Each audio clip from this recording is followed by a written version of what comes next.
Hey everyone, welcome to the Bridgepoint Podcast. I'm Pastor Matthew Pieters, and it's my delight to have Annika Pieters on the program today. Annika, Hi, everybody. it's great to have you on the show.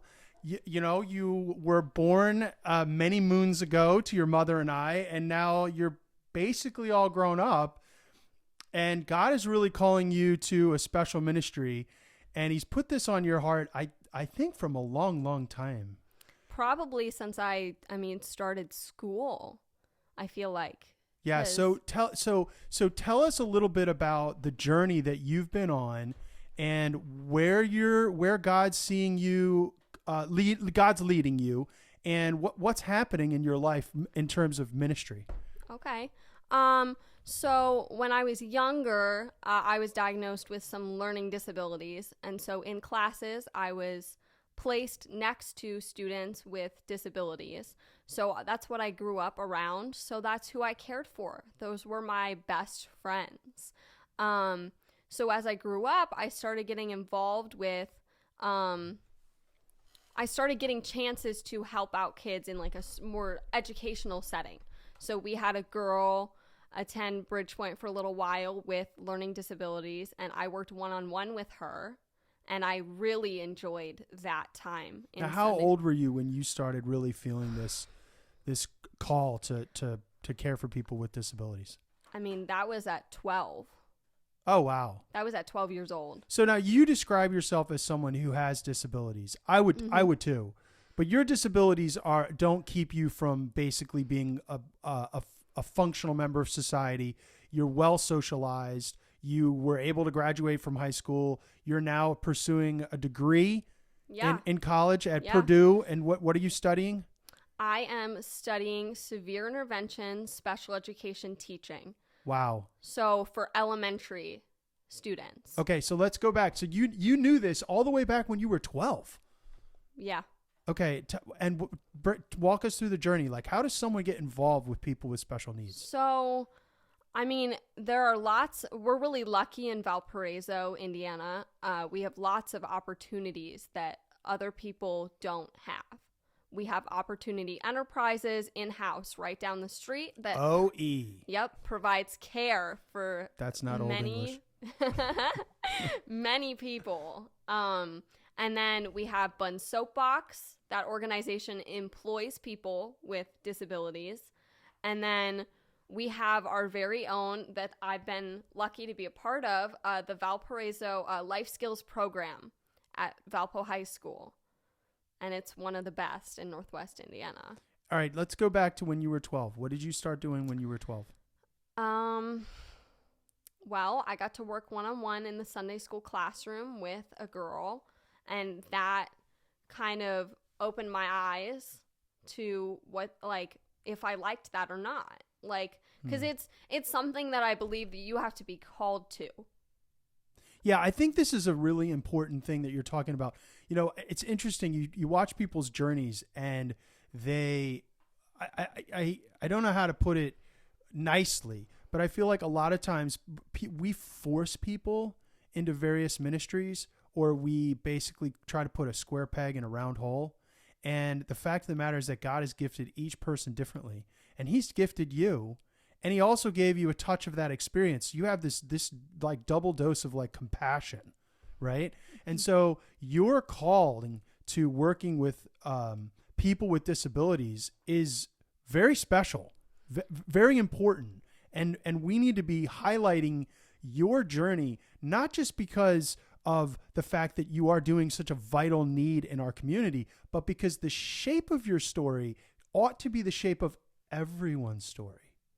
They should be like, okay, what am I passionate about? What has God gifted me for? Am I going to engage in service? Is this going to bring me meaning and significance because I'm serving Him just the way I was designed to do? Now, I happen to be your father, right? But it's really cool for me to see you do this. And you get so much joy out of it. Like, it would kill me to do the things you do. I cannot do what you do. So you just continue. And how did you develop that? You know, you saw this at age 12. You started helping in a Sunday school setting.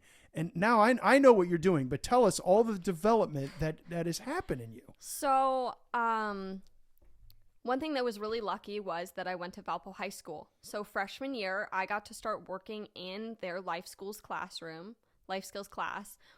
They do lots of different jobs. So you help kids learn skills like in the kitchen or cleaning or at our high school's coffee house. They help run the coffee house. And you do this every Friday morning, right? And not every Friday morning, but often. I did it through high school. I did it every day. It was a class period where I volunteered every day. I volunteered every day during one class period. I thought it was just on Fridays. Okay. And what's really unique about that is you learn up to 30 different kids. Every kid is different. And they all have unique needs. Every kid has unique abilities. And it's just, that's something that's really special, getting to meet, up to 30 kids each year. We get new kids, and some kids age out of the program at age 22. They can age out, and then they're done. Those are what we call them, super seniors, and we love each of them. Nice. So tell us a little bit more about your experience with people in terms of their uniqueness. I think that a lot of people don't understand working with people with disabilities isn't like, okay, this is the box that they're in. Every single person. It's not actually, what I like is it's not a box. The autism community has really highlighted an amazing symbol. They use the infinity symbol because it's ever changing and ever going. And it's just it just goes. You just go with it. Is this in addition to the colored puzzle pieces? Or is that changing? They've changed. They've decided that it's not just a puzzle that fits together. It's a spectrum. So each disability is a spectrum. Yeah. Right. Now, would they articulate that all of us are, so to speak, on a spectrum? And it has like a more normalizing, rather than those people are weird or different or, pardon the term, freakish, right? They're saying, no, they're on a spectrum emotionally and intellectually, and we want to honor that. And that goes for all kinds of disabilities. So there's a spectrum with ADHD. There's 3 different kinds. And there's also 3 different kinds of Down syndrome as well. So it varies on each person. So I always think of Down syndrome as a chromosomal disorder. Yep. And yet you're telling me there's 3 different kinds. There's 3 different kinds. And you've worked with all different kinds of people who have this missing chromosome, extra chromosome. Extra. Right. 21st chromosome? I believe so, yeah. Ooh, I'm reaching deep. That's like 25 years ago, biology major. Yeah. Woo. Okay. Please don't correct me if it's the wrong number. But yeah, so you work with all these people and you see different expressions, and you're caring for each of these individuals. Now, you've also had an opportunity to work had an opportunity to be cared for at a place called True North Training Stables. Tell us a little bit about that, and then maybe in a second we can go on to Johnny and Friends, because these are things that I've seen as benchmarks in your life. What happened to you at True North, and what would you say about that experience? That is such a loving community and place. It is a peaceful place. Tell us what True North does, because many people probably are not aware of this. True North Training Stables is in Chesterton, Indiana. Yeah. And they help people with ADHD, autism, and then anxiety and depression. Okay. And other emotional needs that people might need help with. So it is a place where you go and you get to pick out a horse. So that's like the equine part. It's horse therapy. Did you get to pick out Maggie? I did. Really? I picked her. Now Maggie drives me crazy. This horse drives me crazy. But you love Maggie. So I picked... And Colleen, what do you call Colleen? Your counselor, your leader? What is she?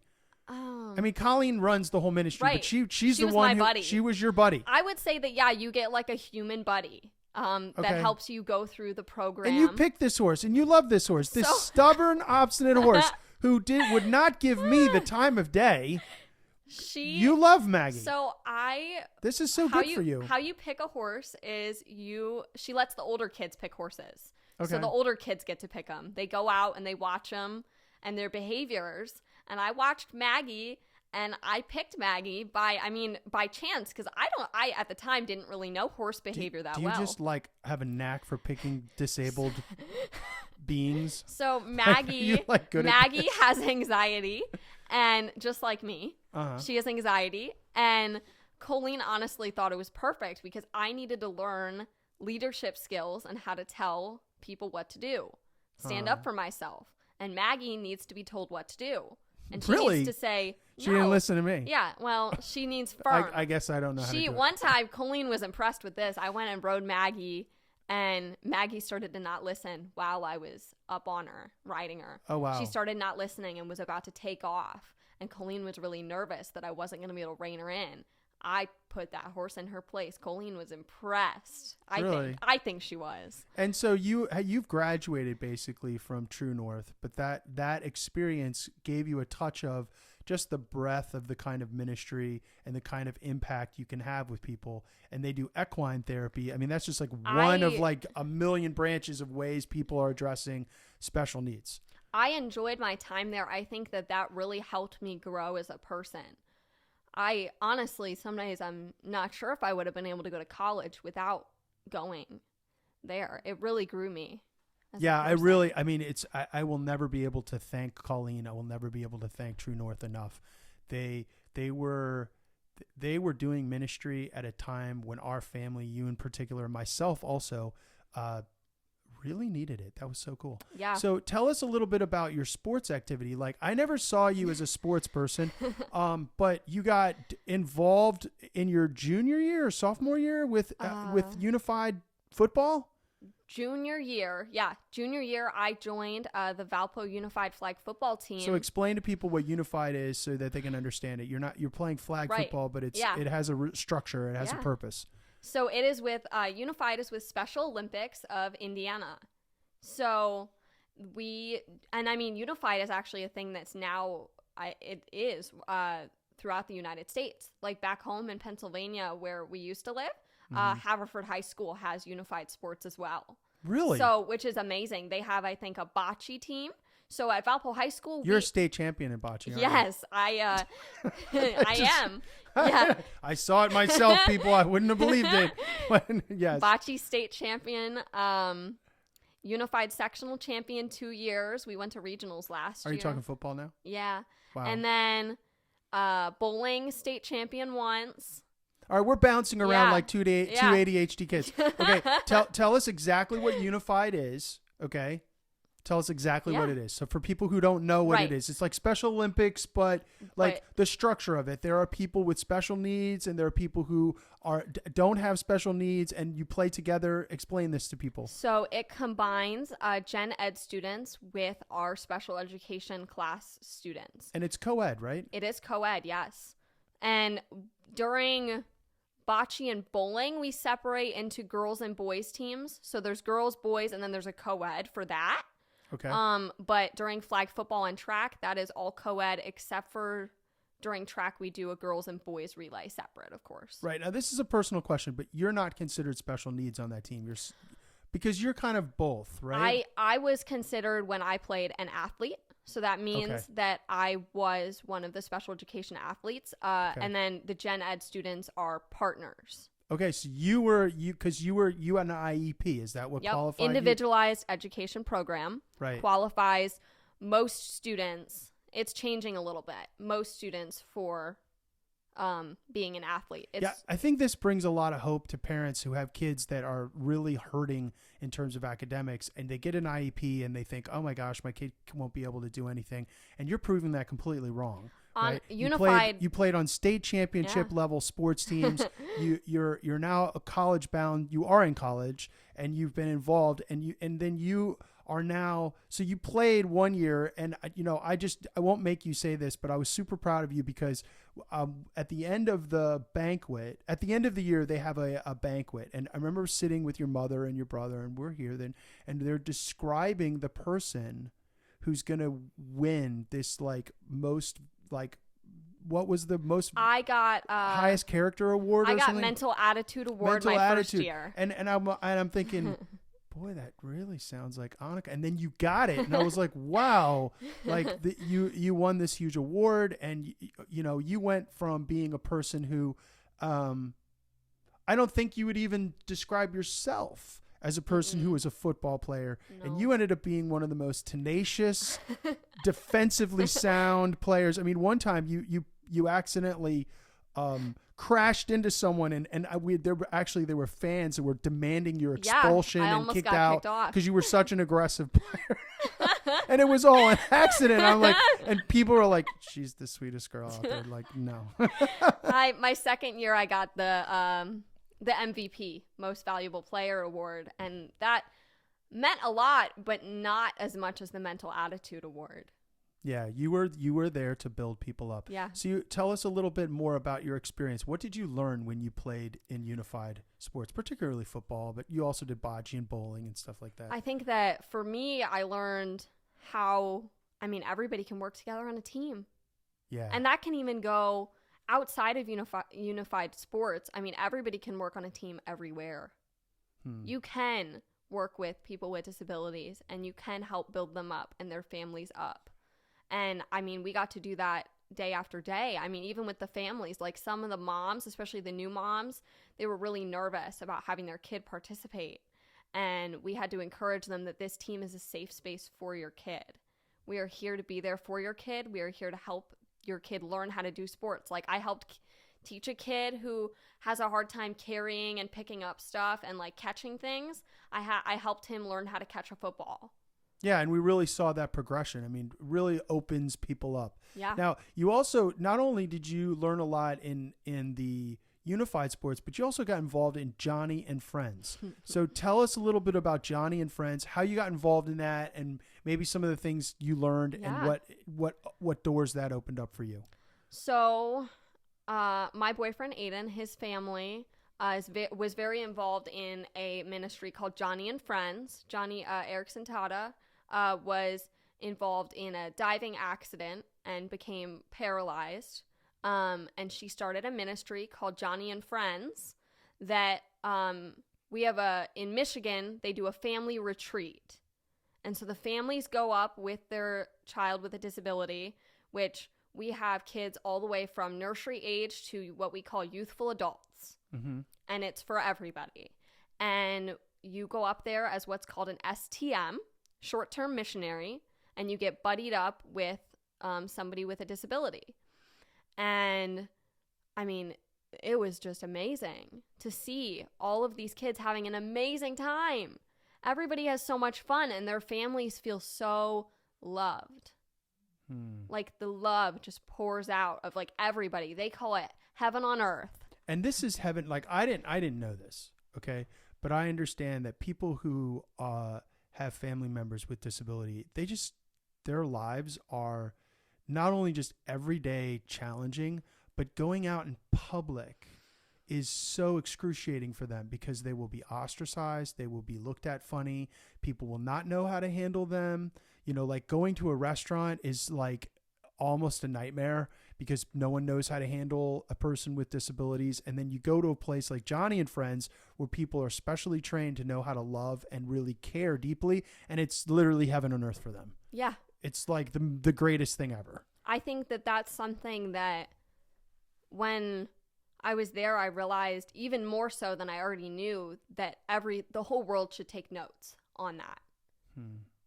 Those families need love. Yeah, I think one of the things that I learned is that a lot of times people don't know how to respond, and so they do nothing. They won't even say hello to a person with disabilities because they're not sure what the reaction is going to be, or they're not sure how that interaction is going to go, and so they remain silent. Now, I know that a lot of people who are in pain over this have a pretty negative view on it. My view, and I'm projecting, right? But my view is that when I don't know what the mental capacity of someone is, or I don't know what their state of readiness is to engage with me, I'm shy to be able to engage because I think I don't know how this is going to go. I don't even know if I'm going to be helpful to this person and this family if I engage. Maybe I will frustrate them. So you live in silence, right? And then that often gets received as rejection or non-inclusion, or that they're invisible and they're not important to society. And I think this really shattered my understanding. Your experience at Johnny and Friends taught me that it is always better to engage. Correct. Always better to engage. And I would say that there are better ways to engage than others. You can never, ever go wrong with going up to somebody and just calmly saying hi. Like, being like, hi, like, how are you today? Like, Yep. or if they need help, like, always start with a hi. Don't come on very, like, high strong, though, which for some people, that's really hard.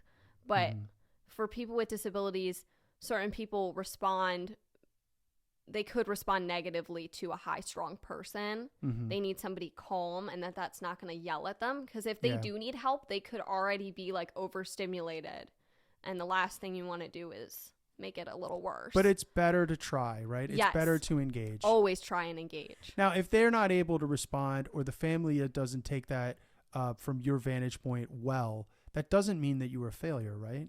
No, not at all. And I would say that even for a child or person that doesn't respond well, it's better doing than not. Because I work with kids that are nonverbal, and just because they're nonverbal, that doesn't make me want to talk to them or engage with them any less. It's just different. You communicate with them differently. Well, I think you've learned a few things. I'm not sure I fully understand. I believe that, but I'm not really sure I understand that. You could still talk. So like I worked with a girl that was nonverbal, and boy does she love clinking cups. I have a straw cup, she has a straw cup. You say, "Hey girl, let's clink." She clinks the cup, she starts laughing. She loves it. Yeah. Fascinating. Talk to me about the faith in Jesus of some of these people. I think a lot of times people write folks off and say, well, if they're not verbal or they're not high functioning, then what level of faith or what worth is it for me to love them in Jesus, because they wouldn't know about it anyhow. You know, what are some of the things that and I just want you to share this because you've dispelled a bunch of myths for me. I'd like you to dispel some myths that people have about the disabled community, and their lack of functioning then doesn't actually translate in terms of lack of faith functioning. Oh, they worship, especially at camp. You give those kids a chance to go up front in the room and worship, they're all up there. They're up on the stage, playing their maracas, spinning their ribbons, making their noises, singing their songs. When we were in class, they engage. They answer the questions. They say Jesus. One of the girls, one of her favorite words is Jesus. She would answer with all the questions, no matter if Jesus was the right answer or not. Jesus. Jesus is always the answer. So she was right. Well, she was right. Jesus is always the answer. Wow. You know, I love what you did there, because I think there are some people who would think themselves sophisticated and say, you don't understand. She doesn't understand anything. She just answers Jesus. And you're like, no, you don't understand. She understands more than you think she understands. Jesus is she the knows answer. the answer is Jesus every time. That's why she gives it. Yeah. Wow. And I mean, she was one of the ones that had a lot of behavioral and emotional concerns and physical challenges, but she knows. Jesus is the answer. Wow. So what are your hopes and dreams in terms of your future? What are some of the things you'd like to see happen in terms of ministry for people with disability? Yeah, so right now, outside of church, I do a lot of different clubs and organizations that help people with disabilities. I am very interested in seeing that branch off into something more, like an actual ministry at church, where we can help provide that love and care, because you can give that care and love that's at Johnny and Friends in your hometown, at your church. You can. Yeah, I think a lot of people are afraid to bring their disabled children or disabled family members to church because people look at you funny. You know, I remember a couple came to church and they were sitting in the back row, and I actually didn't realize that they had a disabled child. And I said, hey, you know, you guys can move up. And they're like, oh, no, he's going to be loud. And I was like, wow. And you know what? He wasn't really loud. Maybe like one peep at the beginning. And I was sort of surprised. He was, I think, during that time, I watched him, and he just seemed very excited to be there. Like, what's going on? People are talking. There's announcements. Ooh, there's worship. Yeah. Like, he was just very excited to be there. Yeah. One of the things that was fascinating to me, now this, you might not remember this, but when we were in Philadelphia, before we were at Bridgepoint, we were at a wonderful church in Bryn Mawr, Pennsylvania called Proclamation Presbyterian. And we had a wonderful pastor, Mark Johnston, and his wife Fiona, and they had a daughter who I think at the time was in her mid 30s, and she had extreme special needs. Like I think that she was a delightful young woman. She had the camera, right? Yeah, she would take a camera, and she loved to talk to the boys. She was definitely interested in boys. And she had certain catchphrases that she would say to everyone every time that she saw you, and that was just her way of communicating. But one of the things that I loved, and this is meant with every ounce of respect, Proclamation Church is a high culture church. They're in the main line of Philadelphia. Everything is just so. Mm-hmm. And in comes the Johnston family with Fiona. And Fiona was a huge icebreaker. I think that she made these people who had so much in their lives put together with money and resources. And those things are not bad. These were godly people. They were some of the coolest people I'd ever dreamed to meet. Right? And yet, Lindsay brought a whole nother depth to this congregation where when everyone was supposed to be super quiet in prayer, and everyone knew this was like silent hour, like even 2-year-olds were supposed to be quiet, Lindsay wasn't always quiet. And people had to be like, yep, there's our sister in Christ. And like, she was a major icebreaker at that church. I thought she was a secret weapon of God, frankly. That's what I thought. Honestly, I think that people... This is, like you're just saying, a secret weapon. I think that people with disabilities can really teach a community love and patience like they've never experienced before. And how to like do that for others. And the family members, like I'm not going to call out Mark and Fiona, but I know that they needed help.